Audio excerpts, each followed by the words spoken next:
of ESPN currently has his 2022 Bracketology out. What does it hold? Well, I'll show it to you here. I always love these weird, it's not just your normal article. They make it kind of special here. This was updated this morning on, as I'm live here, January 28th, 2022 at 7 a.m. Eastern. So this was this morning. After the most unusual NCAA tournament in history, a return to the version of March Madness fans have known and love is back on schedule for 2021-2022. A standard selection process, multiple city event, return of fans, so on and so forth, blah, blah, right? Cut down the nets, New Orleans, April 4th. So April 4th, the championship. Top overall seed, Auburn. This is one of Bruce Pearl's better teams, honestly, when you look at it, I would say. So the top seed overall being Auburn. No surprise there. The first team out, though, is Florida. Yeah, the last team in, Oregon. Okay. All right. This weekend's SEC Big 12 Challenge is especially noteworthy as it features 3 of the 4 current number 1 seeds and a whopping 14 projected NCAA teams overall. Much has been made here and elsewhere that the Big 12 is in historic territory in terms of potential NCAA bids, and even more so in bid percentage. What shouldn't be lost is that the SEC is knocking on a similar door. While the conference is projecting only 6 NCAA bids in this update, look just a little further and you'll see 3 of the next 5 teams on the board: Florida, Mississippi State, and Texas A&M, hell from the SEC. If all were somehow to make it, the league would break its record of 8 bids in 2018. That's pretty impressive. And again, the first team out, that doesn't mean Florida's out of this. That's saying the first team that's actually out, that's the outside looking in, right? And you got all these different seeds. Auburn's right at the very top of it all. The last team that basically Oregon got in over Florida right there to get the final spot in the tournament. But Florida's knocking on the door, right? A lot's got to happen. The first 4 out. Start with Florida, Mississippi State, Wyoming, and Michigan, right? When you look at it. And how has Florida done this year in basketball? Well, they're 12-8, but they're 10th in the SEC. They are currently on a 2-game losing streak. Their defense in basketball, the past couple games has kind of struggled a bit. They played it really, really close on the road against Tennessee, but only lost by 7. They lost at Ole Miss 70-54, but they beat teams like South Carolina, Mississippi State, Vandy. They beat number 12. Or actually, they really haven't had a ranked win this year. It doesn't look like. Take that back. Week 2 and rival Florida State was number 20. But they got a pretty interesting stretch. They got to play Oklahoma State tomorrow on January 29th. Then on February 2nd at Missouri. Then they play Ole Miss. Then Georgia. At 12, Kentucky. Circle that one. At A&M. Home against the number 1 ranked Auburn Tigers.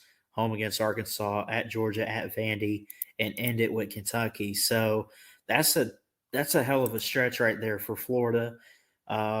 It's not good. It's doable. I mean, it's possible. We'll see. But Florida has got to, I guess, win out. And again, here's another thing, too. Think about the conference tournaments.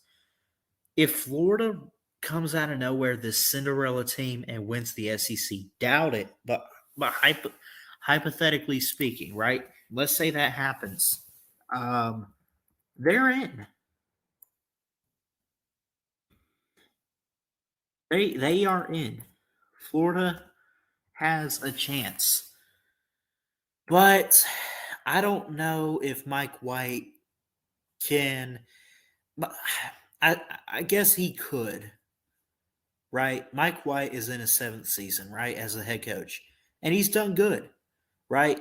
The last time Florida made the tournament, well, actually it was this past year, but they lost in the round of 32. The longest they've made it, the farthest they've made it, they won a championship against Ohio State in 2007. I almost said in 84, but I got it in front of me. They put 84 um, on the board. But in 2007, they were number one seed. They ran the table. They beat Jackson State, Purdue, Butler, Oregon, UCLA, and another number one seed in Ohio State.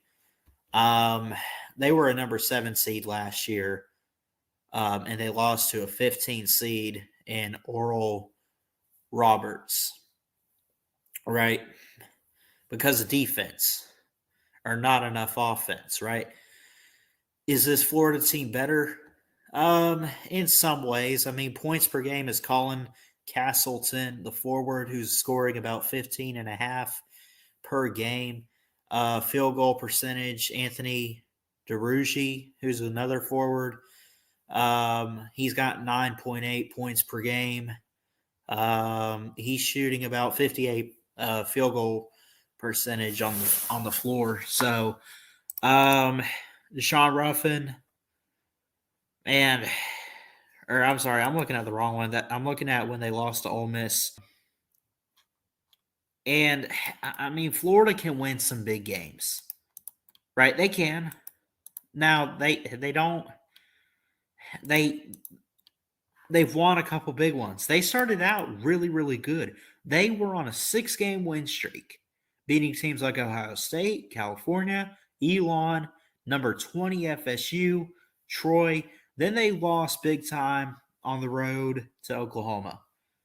Texas Southern. UNF they beat. They lost to Maryland. Maryland's not bad. They only lost by 2 there. They beat USF. They beat, who is this? I think that's Stony Brook Seawolves, who were 7-5 at the time. I mean, and then the Ole Miss game gets postponed, which they finally rescheduled that. They just played them. They lose to my Crimson Tide, who were 15.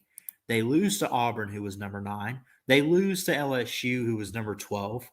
It's like the pressure's on them, and their defense, it's like against the better teams, I don't think they have enough offense. But again, getting back to bracketology, I'm getting ahead of myself. But a team like Florida, if they make a run, I'm not surprised if they make it in. But if they do and they make a deep run, that's a Cinderella turnaround because they're going to have to face teams, and I don't know who exactly, but they might have to face a Craigton. They might even have to face teams like Baylor or Gonzaga. They might have to play Michigan, North Carolina, some of these teams here. I don't know. But again, getting back to this here, Auburn number 1, Gonzaga number 1, Southern or New Orleans. Got teams in there like UAB and Ohio State, Texas Tech, South Dakota State. Overall, and again, I'm going to put this here in the comments for you, and I'll probably clip this and put it, like, make a video of it. But anyways, Joe Lunardi currently has his bracketology out. And again, we can't go through all of this at once, but teams like Seton Hall, Wake Forest, Kansas, Baylor, LSU, whatever. You got all these teams.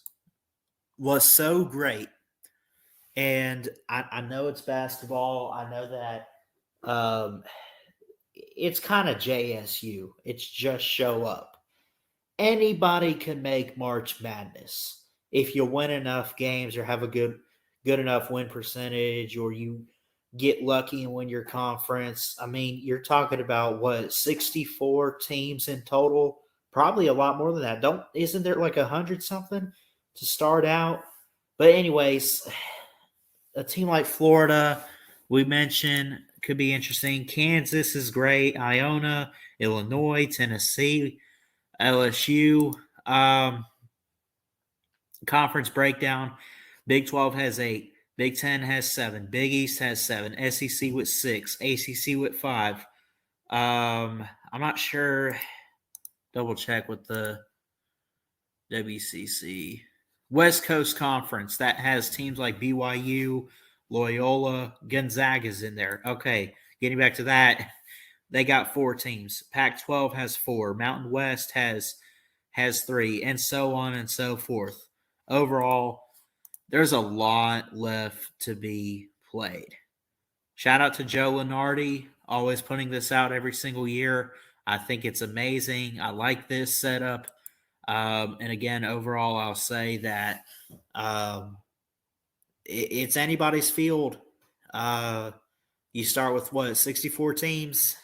You go from there, go big or go home. Just play great offense, play great defense. No matter what team you are, take a chance and ultimately run the table.